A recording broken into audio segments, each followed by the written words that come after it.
اوس په زوره شروع شوی دی. تر اوسه دا ترتیب بریلیانو کې و، خو علماو کې نه و.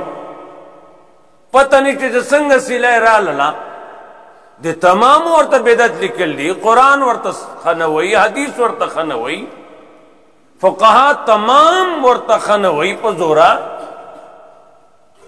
اوس خاونه سمساره سړي هغوی کوي لګیا دي سړو، دا تاسو باندې چلو شو ویډا پلان کې کوي. نو موږ ابن مسعود خو نه دی کړی. ابن مسعود ته چا وی رضی الله تعالی عنہ، ابن مسعود په صحابو کې هغه کس دی چې نبی علیہ السلام دغه صفت کوي. ابن مسعود وړو کې ونه سړی دی د باډای نه، خو د علم دی، غر دی، نو د علم دی ورسره. نبی علیہ السلام د ابن مسعود سپکو پانډو ته کم نظره سره مو ګورئ، د نری پنډای دا سباله تل د میزان کې د دوی احد غر نه زیات وزن دی. صفت ولا کړ دی پښوی غل الله لوی شان ور کړو، لوی شان ولا ور کړو. چا ورته وستا جمعات کې بیگا په زور ذکر کېده، و تاسو وی حضرت مشری مای سنوي مشوشو ورونو. ابن مسعود دا سراغ ودرید او خلقو تا خبر کئی، من عرفنی فقط عرفنی،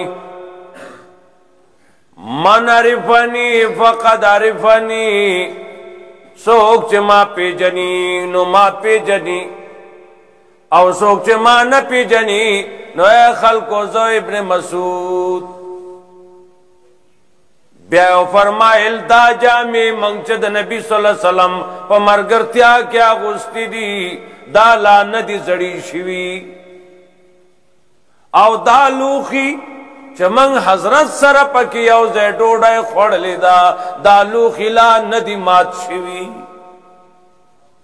او تاسو سو اکڑو دمر ٹیم لان دیتے روتے چیزا منگاڑی جامی زڑی شی، آکم لوخو کے ڈوڑے خوڑلا دا مات شی، لک ٹیم تے روتے. او تاسو سو اکڑو لقد جیتم ببدت ظلما. اد ابن مسعود فتوہ درونو تا سراغ لائی پیو بیدت بانے پتور بیدت بانے را لائے دا تاسو سکڑی دی. دا خود حضرت دور کی نو دا کار ذکر انفرادی شیدے رونو. شل کسان زان نناسی استوستا، سوک سبحان اللہ زان لوی، سوک الحمدللہ وی، سوک لا الہ الا اللہ وی، سوک تلاوت کی دا تمام ذکر دیکھا. دا نشتا چا ٹول بیو زیسا ترکیب جوڑو ځان له ترتیبونه جوړ کړي دي خلکو. موږ سره نقل دین چې دی اقی پوره دی، نقل چې کم دی اقا پوره دی، اقا خسته کار دی. نو موږ داسې دور کې رالو، نو د څلورو کالو بچی وم چې کور نه بار ځي، نو د هغې د عزت یاره ده، د هغې د عزت خطره ده. دا ولې دومره معاشره پلیتۍ ته ورسېده؟ دا وجه دا وه چې قرآن یې ورته نه دی خولی. قرآن خولے وے نو ستا بچے با شرابی نو، ستا بچے با چرسی و بنگی نو.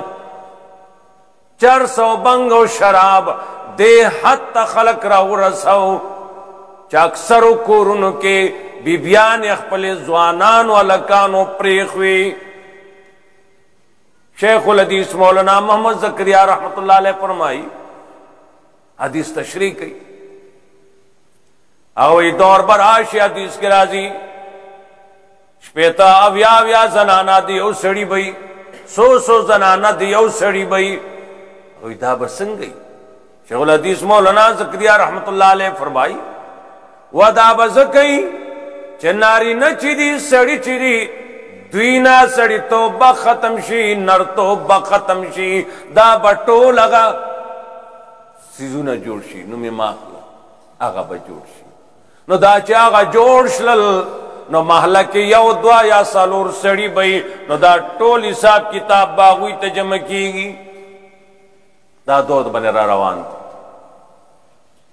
دا اس منگ راتلو تاسو غرونه ډیر مزدار دي، واړه واړه تیره ما مرګری ته چې دا یو غرد بنریانو نو واخلو، بیا روډ ورته جوړ کو، بره دا غر سره وار کو، اخوارونه کوټه په جوړه کو چې پاتې کیږي نو دا بخی دسه دور راغی چې دسه کارتا سوکه کنه چې یو غن شي غرونه دي ځان لوي شي کنه خاندان پسې وې شي ته تقسیم وګه کې نه کړای نو چې سوره د گاونډي نه لري نو عزت بدی بچي معاشره دې تور سیدا چې عزت محفوظ نه دي معاشره دې تور سیدا عزت محفوظ نه دي الله دې مقتص باندې پردا واچ پردا نوا پردا د باندې الله واچول نو سره په اجره جمعات کې تیری کې نو چې عزت تی واغستې شو نو پوچت سترګو تخپل عزت ولای کې نشي کتل واښوي الله دې په موږ باندې خپل رحم نور معاشره زمون کم ځای ته لاړه میرا جسم میری مرضی ته لاړه شیروان شو دې معاشره کې چې موږ قرآن وایو موږ له شرم راځي اے الله چرته قرآن ولا غیرت چرته نن سبا معاشره یا الله دا خود خلق په بل غړ روان شي د دې خو ځای پاتې نشو